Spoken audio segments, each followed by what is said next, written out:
खबर रीवा से है, जहां समाज से लेकर सरकार तक, जन संगठनों से लेकर के सरकारी विभाग तक कोशिश बस इतनी कि महिलाओं की आवाज बुलंद हो सके। लेकिन आज जिन महिलाओं से हम आपको मिलाने जा रहे हैं, उन महिलाओं में ना तो जन संगठनों का सहारा लिया है और ना ही सरकार के नुमाइंदों का इंतजार इन लोगों ने किया है।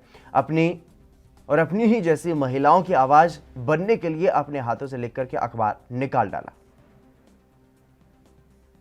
स्वतंत्रता के समय हस्तलिखित पेपर लिखा जाता था और गांव-गांव, घर-घर तक पहुंचाया जाता था आज़ादी की लड़ाई के लिए। लेकिन आज भी कुछ ऐसे क्षेत्र हैं जहां पे आज़ादी की लड़ाई तो ख़त्म हो गई है, देश आज़ाद हो चुका है, लेकिन आज भी कुछ ऐसे लोग हैं पीड़ित जो कि दबे हुए हैं। उनकी आवाज़ को उठाने के लिए हस्तलिखित पेपर चालू है। हम बात कर रहे हैं रीवा से 80 किलोमीटर दूर डभौरा की। डभौरा में बहिनी दरबार नाम से हस्तलिखित पेपर चालू है। हस्तलिखित पेपर में ये लोग समाज की दबी कुचली आवाज़ को उठाने का कार्य करते हैं और समाज में हो रही बुराइयों को दिखाने का कार्य करते हैं। पहले तो बहिनी दरबार जब शुरू किया गया तो इसमें समथिंग 10 महिलाएं थीं। 10 महिलाओं ने ये बीड़ा उठाया और बहिनी दरबार को शुरू किया। इनके पास आय का साधन कहीं से नहीं था, कम पन्ने थे। धीरे धीरे लिखना शुरू किया, लेकिन देखते देखते बहिनी दरबार की 1000 सदस्य बन गई हैं और आज बहिनी दरबार के माध्यम से जगह जगह पे क्रांति की आवाज़ बुलंद की जा रही है। लेकिन आज भी देखने वाली बात यह है कि बहिनी दरबार का जो प्रेस चल रहा है, हस्तलिखित पेपर जगह जगह पत्र के माध्यम से लोगों तक पहुंचाया जा रहा है, लेकिन शासन और प्रशासन के द्वारा इन पे अभी तक कोई ध्यान नहीं दिया गया है।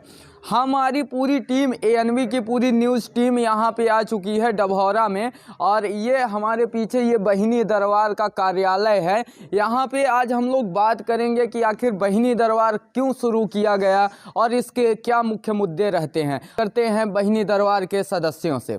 यहाँ पे हमारे साथ बहिनी दरबार की संस्थापक हैं, इनसे हम बात करेंगे कि आखिर बहिनी दरबार शुरू करने के मुख्य मुद्दे क्या थे। पहले तो मैं आपका नाम जानना चाहूँगा। मेरा नाम उषा है। ये बहिनी दरबार कब से शुरू किया गया और क्यों शुरू किया गया? ये बहिनी दरबार 2008 से शुरू किया गया। इसलिए किया गया कि हमारे अम्बेडकर नगर में एक दलित महिला के साथ पानी में छुआछूत को लेकर के बहुत अन्याय हुआ। एक सामान्य महिला उसके बाल्टी डिब्बे फेंक दिया है। उसके बाद हमने जब थाने गए तो न्याय के लिए तो न्याय नहीं मिला, तो हम लोग सोचे कि चलो एक अपना संगठन क्यों न बना ले। तो हम 10 महिला मिल करके कलसिया बहिनी के घर में, कलसिया बहिनी घर में बैठकर 10 महिलाओं के साथ में एक बहिनी दरबार के नाम से स्वैच्छिक संगठन बनाए। और संगठन बनाने के बाद हम सोचे कि अगर कोई गांव में कोई मीडिया वाला होता नहीं है, तो जो गांव गरीब के जो अत्याचार न्याय होता है तो उसका कोई सुनता नहीं है, तो जो हम एक संगठन के माध्यम से आवाज़ को उठाएंगे तो शायद है कि सुना जाएगा। इसलिए हम बहिनी दरबार संगठन बनाए। बहिनी दरबार संगठन बनाने का आपका मुख्य मुद्दा था कि दलितों के साथ अन्याय हो रहा था। लेकिन आप ये खुद से लिखती हैं पत्र, और ये कहाँ कहाँ जाता है, आप कैसे पहुँचाती हैं, क्या माध्यम है? तो ये जो 10 महिलाओं का गठन हुआ, तो उसी 10 महिलाओं में से हम लोग हर महीने में अलग अलग गांव के समाचार तो खुद लिखते हैं। जो गांव की समस्या होती है, महिलाओं के साथ अन्याय अत्याचार होता है, या कोई महिला अच्छा काम कर रही है, या कोई सरकार की योजना होती है गांव तक नहीं पहुंचती है, तो हम ये 5 पन्ने एक सादा कागज़ होता है, उसमें 5 पन्ने में 10 पेज होता है। तो 20 तारीख को हम लोग बैठक करते हैं और 20 तारीख के बैठक में गांव-गांव अलग-अलग हम लोग 120 गांव अपने जबा त्योंथर ब्लॉक में हैं। इसमें 3000 महिलाएं हमारे सदस्य जुड़ चुकी हैं। तो हम जो गाँव में अलग अलग जो महिला समाचार लाती हैं 20 तारीख को, और एक दूसरे से सहमति लेते हैं कौन समाचार लिखना है कौन नहीं लिखना है, उसको तय करते हैं। उसके बाद 25 से लेकर 30 तक हम लोग बहिनी दरबार पत्रिका जो बुलेटिन है, बुलेटिन रूप में उसको लिख के तैयार करते हैं। आपको ये पता कैसे चलता है कि कहाँ पे किसके साथ अन्याय हो रहा है? हमारी जो गांव में टीम होती है, सदस्य होती हैं, वो गांव की बात गांव में बताती हैं और 20 तारीख को हम लोग मीटिंग के माध्यम से उनसे बात करते हैं। तो 20 तारीख को आ जाती हैं, तब हम लोग उनसे अपने गांव की समस्या लिख करके लाती हैं। तो जो मुद्दा जो सही रहता है, लिखने लायक होता है, उसको लिखा जाता है। तो यहाँ पे आपके साथ अभी कितने सदस्य जुड़ चुके हैं? इस समय हमारे 3000 महिला सदस्य जुड़ चुके हैं, पाठक हैं। 3000 आपके पाठक हैं। और आपको खबर कौन देता है? आपके कवरेज करने वाले कितने अभी तक जुड़ चुके हैं? हाँ, हमारे कवरेज करने वाले कम से कम 120 महिला हैं। आपको शासन प्रशासन द्वारा कोई सहायता दी गई अभी तक?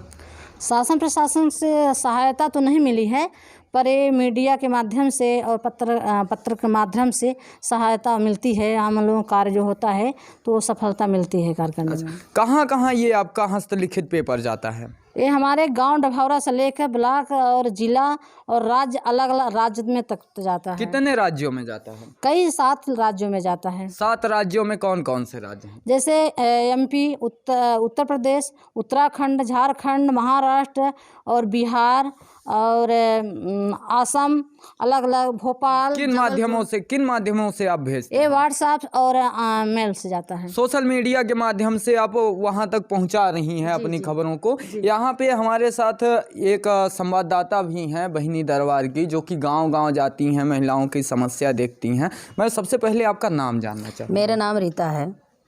रीता जी, आप गांव-गांव जाती हैं, महिलाओं की दबी कुचली आवाज़ को उठाने का काम करती हैं, तो आपको कैसी समस्याएं गांव में ज़्यादातर देखने को मिलती हैं? गांव में सबसे ज़्यादा तो दलित अत्याचार होती है और महिलाओं पर सबसे ज़्यादा अत्याचार होती है, क्योंकि महिलाओं पर्दा प्रथा के अंदर होती हैं और उनको बाहर निकलने नहीं दिया जाता है। तो उनको जब हम लोग मीटिंग के दौरान उनसे मिलते हैं और मिलने के दौरान वो लोग अपनी समस्या हम लोगों के माध्यम से थोड़ा बताती हैं। जब हम लोग मीटिंग में उनका मनोबल बढ़ाते हैं तब उन्होंने हम लोगों को अपने अंदर की बात बताती हैं। इसके बाद हम लोग मीटिंग करते हैं और मीटिंग में 20 तारीख की मीटिंग में जब ये बातें यहाँ ला के रखते हैं तो मीटिंग के दौरान फिर जब पत्रिका लिखा जाता है 30 तारीख को, तो ये सारी बातें चुन चुन के उसमें अलग अलग निकाल करके अलग अलग मुद्दे में ये लिखा जाता है। आप गांव-गांव तक जाती हैं, वहाँ पे जैसे आपने कोई खबर का प्रकाशन किया तो इसके बाद उन महिलाओं को न्याय मिलता है या नहीं मिलता? नहीं मिलता है, बहुत सारी महिलाओं को न्याय मिलता है। अभी तक कितनी महिलाओं को आपने न्याय दिलवा चुका? कम से कम हम लोग इस समय तो 30 सैकड़ों महिलाएं। बहिनी दरबार के शुरू करने का मेन कारण था आदिवासी महिलाओं की। आदिवासी बस्तियों में आज भी गांव में, छोटे छोटे गांव में कुछ मीडिया कर्मी नहीं पहुंच पाते हैं, जिस कारण से बहिनी दरबार को शुरू किया गया।